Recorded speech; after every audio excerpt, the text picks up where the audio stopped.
Steeler Nation, what up?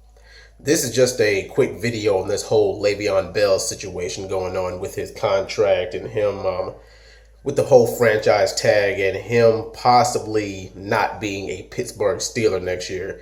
Now, I was watching the interview with him and Colin Cowherd a few weeks ago arguing who the best running back in the league was. And he says, well, why am I not the best? Why am I not considered the number one running back in the league? Now, of course, my Pittsburgh Steelers bias is going to say, well, of course he's the number one running back in the league. He's playing for the Pittsburgh Steelers, and he's been in the league for 4 years now, and he's produced every single time.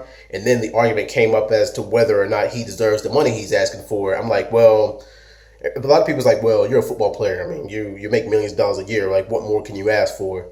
And I'm kind of on the fence about it because, I mean, I feel like you should. I feel like that you should get what you're worth. Of course, you should not settle for less than what you deserve.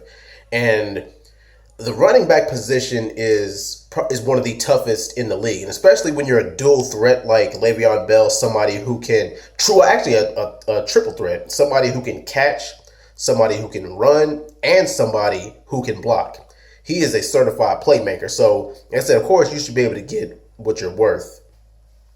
And as far as him asking for money, I mean, like, he's producing.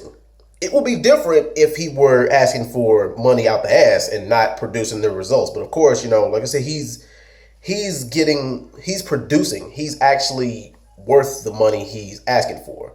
But here's the problem with that. Le'Veon Bell is 26, 27 years old. And the shelf life of running backs in the NFL is not really that long. Running backs last about 5 or 10 years, and he's already had 2 previous injuries that have sidelined him for the rest of the season. So yeah, running backs last about 5, maybe even 10 years, and that's if they stay 100% healthy. So I would expect Le'Veon Bell to retire around age 31, 32 anyway.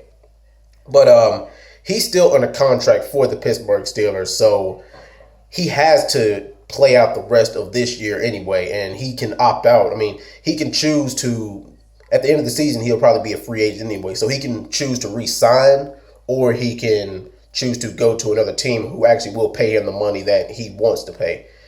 But as far as, and the thing is, I'm hearing rumors that he may sit week 1, or he may not play week 1, and if he doesn't, that's kind of a blessing in disguise because it gives James Conner and it gives our other third string guys, our third and fourth string guys on the bench to develop their skill set. It gives them more time, more playing time, so they can get more experience.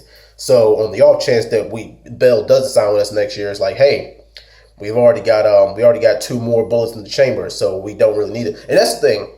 In the NFL, you never want to put all your eggs into one basket. You always want to have a backup plan because anything that can go wrong will go wrong. That's why I kind of was pissed off when the Steelers got rid of Martavis Bryant and traded him to the Oakland Raiders.